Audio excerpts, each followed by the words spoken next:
Thanks for watching another episode of Rider Nation Station. Help us help you by subscribing on YouTube or following us on Facebook.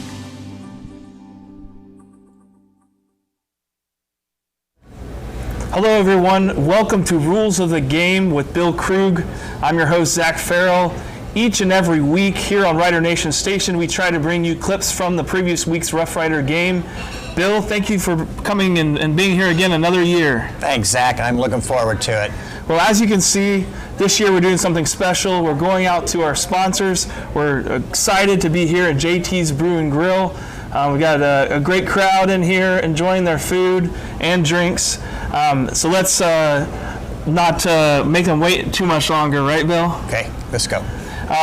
Bill, first off, we like to start each year, this first episode, talking about some of the rule changes from the previous year up until this year. So whether it be rule changes or points of emphasis, what are the officials hearing about this year? Okay, the first thing we're going to do this year, there's no new rules. No new rules except we have an experimental rule that they're putting in, trying it out for a year. And what it is on the kickoffs. On the free kicks, the kickoffs, kicks after safety, stuff like that, on a free kick, if someone's offsides, any penalty is going to be considered a live ball foul rather than a dead ball foul. Say someone's offside on the kickoff, they're not going to blow it dead, and they're going to let the play go on, and then the offending team is going to get to either add the penalty yardage off on the succeeding spot wherever the play ends, or they have the choice to make them kick it again off the previous spot. So it's not a full-time rule forever yet, but it is an experimental thing that they're going to get a bunch of feedback off the year and maybe make it a permanent rule after this year. So when it's experimental like that, it will continue at least through this season. It just may not be a permanent change. Correct. It's going to be all year long. I mean, it's in effect now for the entire year. It's just if they decide that it's not working, then they'll take it away. Well, that's going to be a big change because we've seen kickoffs blown dead and then they re-kick and then blown dead, re-kick. What's the idea or the purpose behind the rule? The purpose behind the rule is the less kickoffs they have, the less injuries you have. There's more injuries on kickoffs than any other play in the game. And another thing, it keeps the game in a better flow. So they're not stopping it and redoing the kickoff again over someone being a half a yard offsides. So they're going to add it on at the end of the run. Or they can make the team re-kick. So you still have that opportunity to make them re-kick. I know the Rough Riders took advantage of that about 20 years ago in order to get a better field position to kick a 40-yard field goal by Peffenberger against Salina. Salina. Something that sometimes comes in big for teams. Sure it does, yeah. Well, we got a lot of clips coming up here from the Riders' good victory over Galleon this week, including a illegal forward pass and a block in the back coming up. So we're going to take a quick commercial break. When we come back, we're going to have some of the clips from the game. We'll be back right after this. You're watching Rules of the Game with Bill Krugh, brought to you by Rider Nation Station sponsors, including Albert Sporting Goods, All Glaze Equipment Rental, Buffalo Wild Wings, St. Mary's, David Wabacher Attorney, Eagle Loan Company, Salina, Eagles 767, Fellowship of Christian Athletes, Fowler's TV, Freedom Marketing Strategies, Guarneri's Pub and Pizzeria, Holy Rosary, JT's Brew and Grill, MHS Alumni Foundation, Miller Funeral Homes, Minster Bank, Neck and Back Pain Relief Center, Plus One Professionals, The Outdoorsman, Precision Strip, Rider Rooters, Roots Pub, St. Mary's Foundry, Sean Barnett Electrical, Shoreline Solutions, Spees Chiropractic and Wellness Center, Spring Street Storage, T&T Auto, TSC, and Varsity Lanes.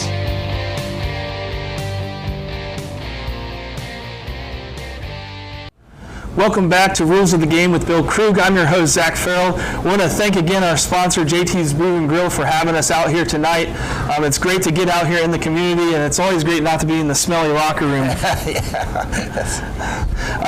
By the way, we're going to be trying to do this all season at different sponsors. Please follow Rider Nation Station on Facebook and follow the post. We're going to have times. We'd love for you to show up and ask us questions that you might have had from the game that hopefully our official Bill Krugh can answer. Well, let's jump right into the clips, Bill. Let's get to them. This first one, I thought, starting the year off here, we don't want to get too complicated on the very first clip of the year. Just a nice, simple false start there in the middle of the offensive line. Yeah, that everybody in the stadium knew that was a false start there. Yep. And you'll see that a lot more early in the season, right? Oh, yeah. The longer the season goes, the more reps they get at the snaps, and that'll smooth itself out. Well, not to be outdone, I have the next clip is the false start from St. Mary's. So okay. I just thought, to be fair, we got to show a false start on every side. Yeah.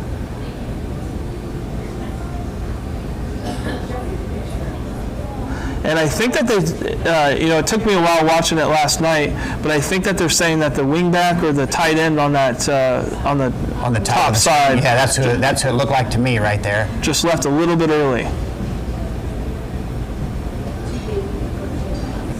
This is also a different view of this. So from the back, weren't able to get as many end zone views this week, so I wanted to use this one when we could.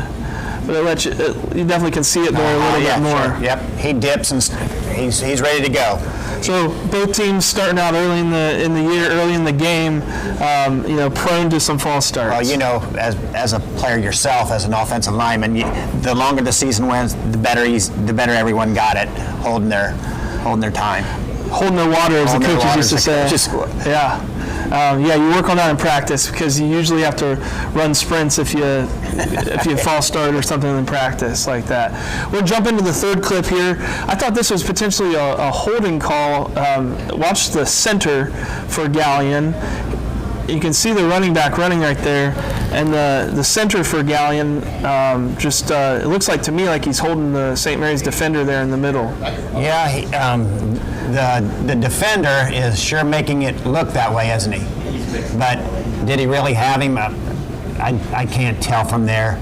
And the play was already dead by the time that you could, decide, is that a hold? It's already a loss of 3 or 4 yards, so that was a good no call then. There may be holding on every play, right? Oh, there could be. But there could be. We've talked before. It usually needs to be at the line of attack or at the point of attack. Point of attack is where you're looking mainly. Anything that's way behind the play, you're going to leave that go. You shouldn't be looking there anyway. You should be looking at the point of attack, where the play is going to go. That's where the block below the waist, the push in the backs, and the holdings are going to affect the play. Well, this next play was, I believe, a pretty big play called back for Gallion. It was an illegal forward pass by the Gallion quarterback. So I guess maybe you could walk through what the officials looking at. Is it just those line judges on the side that say, okay, he's passed? And I apologize, this was not the one that was for a touchdown. This was just an incomplete pass, but it resulted in loss of down, so it was pretty big because this was third down. Sure. Okay. If we can go back to that. Look, where was the ball snapped? It's right on the 35-yard line, it looks like to me, correct? Yeah, I think maybe 34, maybe just before the 35. Okay. Or sorry, 36. 36. And where's he at when he gets rid of the ball? His right arm is over the line, over the 35. So he's throwing it beyond the line of scrimmage. The guy, even though he didn't catch it, he still touched it at the 34, 33 and a half. So he's definitely beyond the line of scrimmage when he threw it. And what was interesting about that clip too, and Joe and I noticed it, if he would have thrown that ball backwards, that's no longer an illegal forward pass. Obviously, it's a backwards pass. It's a lateral. Correct. You can do that anywhere on the field, right? Absolutely, yep. So it was very nearly a really neat play that he almost made, but since the ball went forward, it didn't count, right? Correct. Yep. This next call was next play was a catch by Fink, Dylan Fink. Very good catch on the sidelines. Of course, we're St. Mary's fans, so we thought that he was in bounds, but just wanted your thoughts here, watching it here. Quarterback does a nice job of getting the ball out there along the sidelines. Okay. And I think the biggest question wasn't whether he was inbounds or not, but whether he actually had control of the ball as he went down. Okay, no. Okay, so hold on. Can we go in slow motion here? Yep. The ball's going to be snapped at the 40. The quarterback's rolling to the right, up there towards the top. Look at see that official up there? He's backing up, and he gets blocked out of the play. Do you see that? Yeah. So your umpire here at about the 32-yard line right now, he had a good look at it, and the back judge should have had a good look at it. So I think especially that umpire right there could tell whether he caught the ball or not. So I think it was probably called correctly. But the official on that sideline, the play was coming at him. He had to back up, and of course you get that 2 yards, but right at that 2 yards, every player on the team is standing at that 2 yards, every coach. So when he went back to there, he no longer could see down that sideline. But he did have help from the inside, and I think that they called the play right. Now, I was at the Browns preseason game, and I noticed that they have an extra set of officials down that sidelines. Yeah, there's an extra set on both sidelines. Right. And they also have 8 officials. Right. So. Makes it a little bit easier to see everything. Yeah. But, NFL has a lot more passing and all over the place, so it's definitely needed. Yeah. Let's jump into the next clip. This was a face mask. Okay. I think you can see, I think this was Taylor Compton had the ball, comes around, and right there kind of gets grabbed by the guy as he's being taken down. Yeah, I think it doesn't look like he has his face mask until he's starting to go down. He's still up, so it is a good call. But right as he's going down is where you can see him grabbing it. Right about there. See his head turning? Yep. As an official, do you have to see the hand grab the face mask, or is the head twist enough for you? No, you have to see it grab. You have to see the hand grab. Even if his hand is on the face mask, that's no foul. It has to grasp. It has to grasp the face mask. Well, this next play was a huge play for the Riders. A block in the back called, I believe, on a touchdown run here. This was relatively early in the game, kind of a broken play there with a bad snap. Quarterback does a nice job of scrambling, and you can see that Rough Rider player go down right there in the middle of the field. Yeah. And you talked earlier about point of attack, and you don't get much more point of attack than that was right there, wasn't it? And you can tell by which way did the defender fall. Now watch which way the defender falls. He's going to fall straight forward. See him? He's going straight forward. If he would have went off on the side towards the sideline, you could have said, okay, he got him in the shoulder, but he went straight down. So that was definitely a block in the back. Well, I want you to look at this next clip. Okay. I looked at this over and over, and sometimes I have this every year, but they called false start on St. Mary's, and I couldn't see it. I didn't see where it came from, so okay. I'm hoping your sharp official eyes can maybe correct me on this. Well, let's see. Or maybe they got it wrong. I don't know. Yeah. I think you knew one of the officials, right? I knew them all. That was my crew that I'm normally on, but I was on vacation for the week, and one of them was my brother. So. Gotcha. So what do we have? A false start on. Well, this is. Oh, this is maybe. I'm sorry. False start on Galleon. False start on Galleon. Yeah, this is. Sorry, I apologize. It was on Galleon. I couldn't find the false start on this. Okay. What happened here? I'm going to guess, because I don't see anybody moving. I think that is probably a illegal snap. Gotcha. He probably moved the ball and stopped. He was going to snap it and stopped. That's why you see nobody moving. Right. And it was one of the side judges, so it was the umpire. He comes in, and that's what he's looking. He's looking at that ball when it's being snapped. So he gave the full start signal, probably indicating it was on the center, because the center's hands probably moved. So probably a flinch or a... Probably. He probably thought that he was supposed to snap it and started and stopped and then went through with it. Once he stops, that's a false start. That's a illegal snap. Well, we're going to take a quick break. When we come back, we're going to have the remaining clips.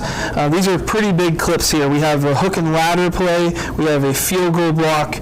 We have a assisting runner call on a touchdown, and then we have probably the most controversial play was at the end of the game, an interception and face mask penalty. So when we come back, we're going to have all those clips and more. We'll be back right after this.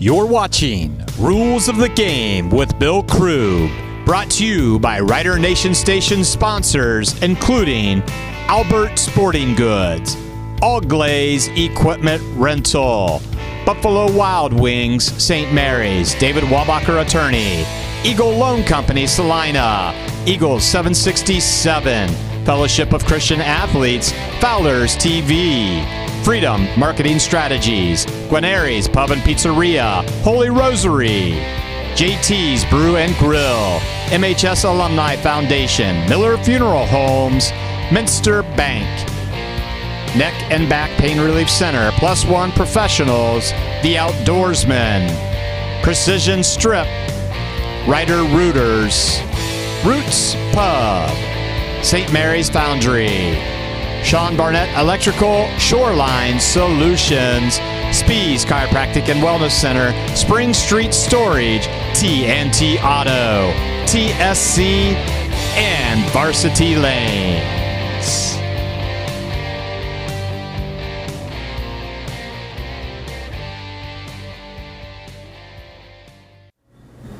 Welcome back to Rules of the Game with Bill Krugh. I'm your host, Zach Farrell. Thanks again to all of our sponsors for sponsoring Rider Nation Station. We wouldn't be able to do this without them. Bill, let's jump right into the clips. Field goal block here. Okay. Extra point block. Okay. The try after block.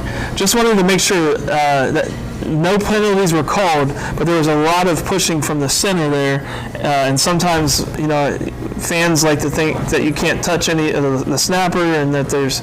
I just wondered what your thought was. Was there any penalty there that should have been called? Well, the way it sure looks like it could be. The center is fair game if he comes up to protect himself. If he stays down, if he snaps the ball and he stays down, they can't hit him. Now, can he get hit because of the guard getting hit into him? Yeah, but to hit him head on, hit that center head on. But if he comes up and he's protecting himself, it's fair game. But if he stays below and keeps that head down, they can't hit him. He can't fall backwards. So on that play, I can't quite tell.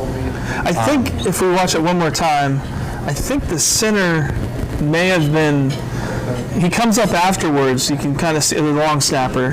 Comes up afterwards. He's still in the front there. You see him number 7, or he kind of stands up there behind one of the other guys. He didn't get knocked down. Yeah. So I just didn't know with all the pushing around him. So that doesn't matter then? Oh, he's fine. Okay. I see him now. I can see which one it is. Yeah. The guard got knocked back on Keister, but the center didn't. So that's okay. I think that was a clean play. Yeah. Perfect. Yeah. And it's good play from the Riders that were able to do it. Yeah. Well, this next play was another great play for the Riders. This was a hook and ladder for a touchdown just before the end of the half. Wow. Didn't see any penalties necessarily, but thought that it would be an interesting play for you to look at as an official. I know that there's always fans that think that it's somehow illegal or something like that.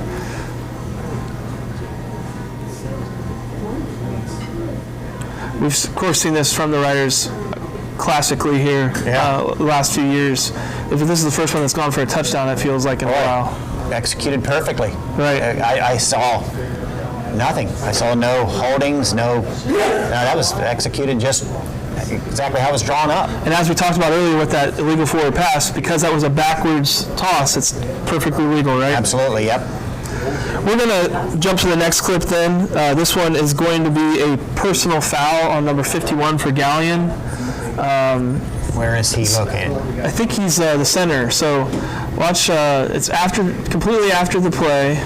Actually, it might be right there where the pile is. See him just push right there. Yeah, let's do that again. So just if you look at the bottom judge, I still don't see that. Right there, just above the 40. Oh, right. Just a little shove. Yeah. Boy, it wasn't much, was it? That's what you need my question for. If he pushed him in the head, well, he looks like he got him on the shoulder. But the guys on the field, they're dealing with these guys, and if one of them has been mouthy the whole game, he's creating extra stuff all throughout the entire game. At some point, you got to say enough's enough and get the guy for him, and maybe that was the case there. That wasn't a whole lot, but after things add up, and pretty soon you got to put a stop to it before it does get too much, and maybe that's what he was calling. Maybe he had some warnings. Yes, maybe he has. Well, this next one was one of those mutual catch-looking plays. So the receiver for Galleon ended up coming away with the ball after they rolled on the ground. But I just was curious what an official's looking at for possession when it looks like they both caught the ball at the same time. Very good catch here, which was ruled a catch.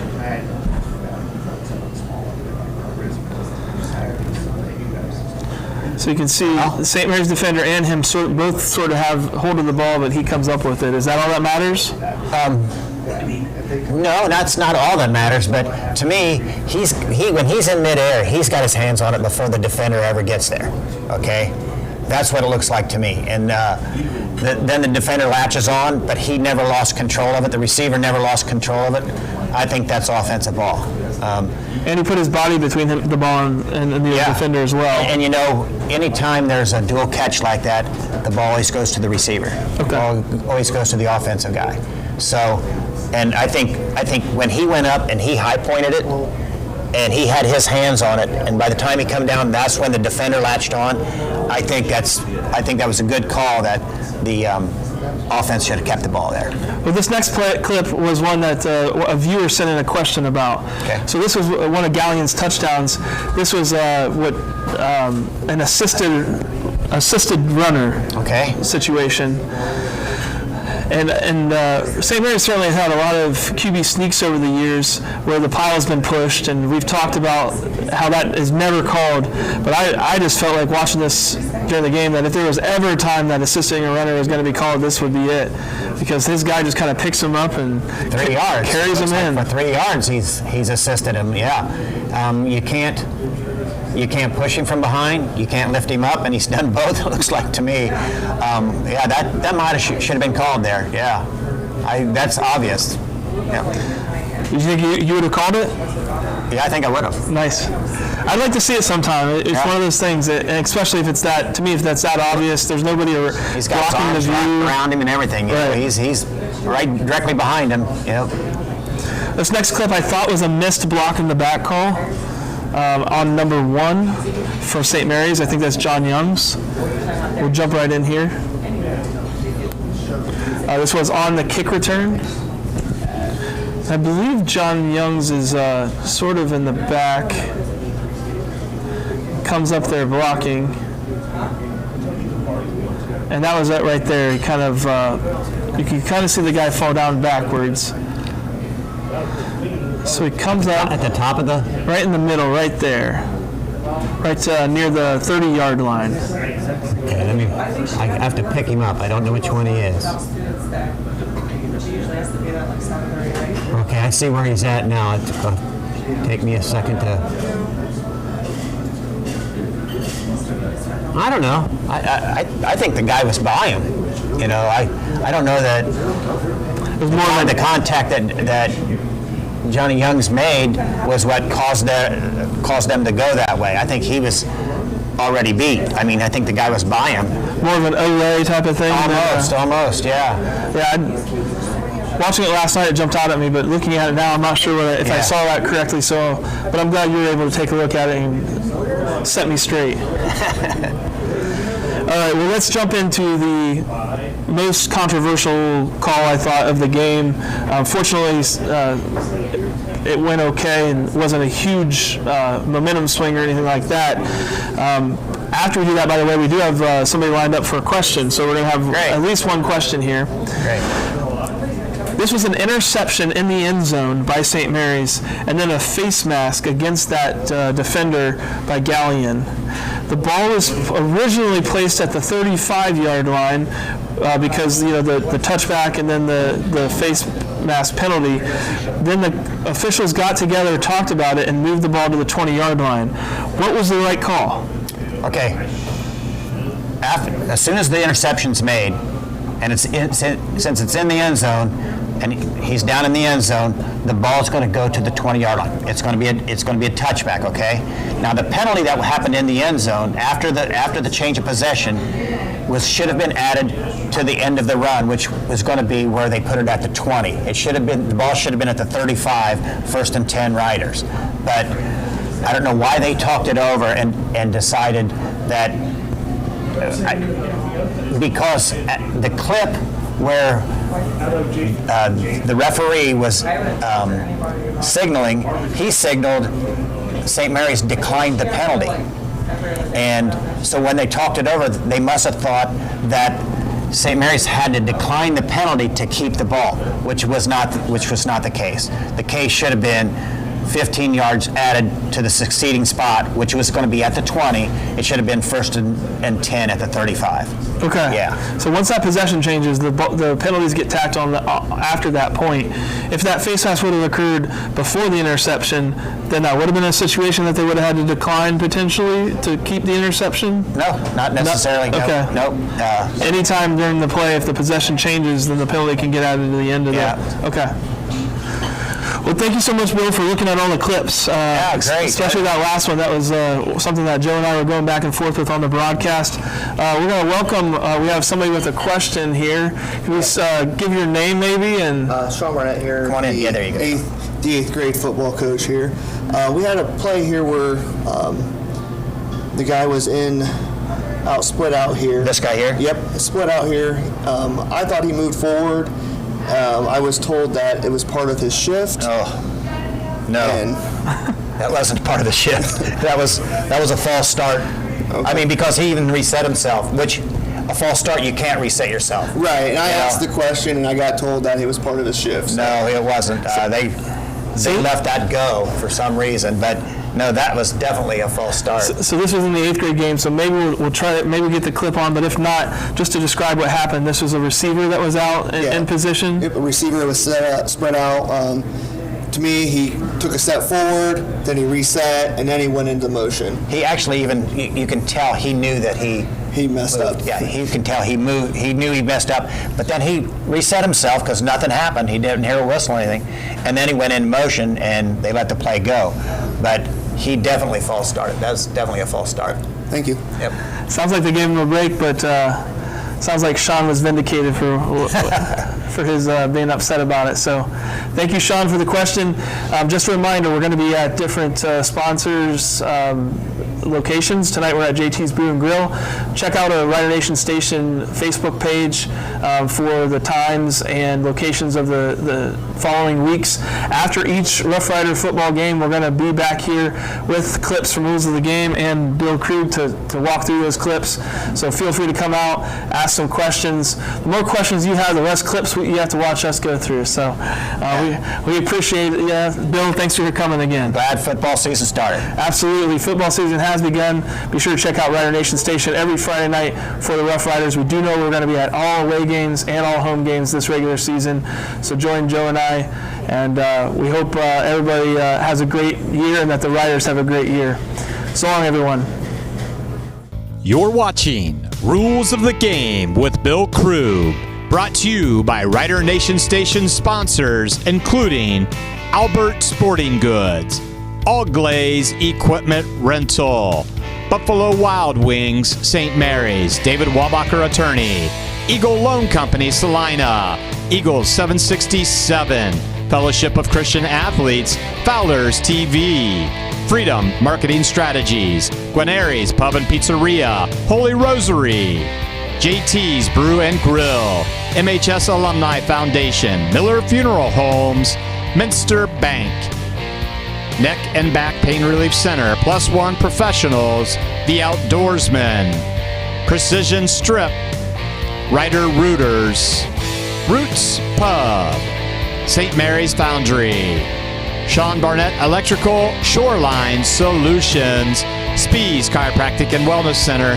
Spring Street Storage, TNT Auto, TSC, and Varsity Lanes.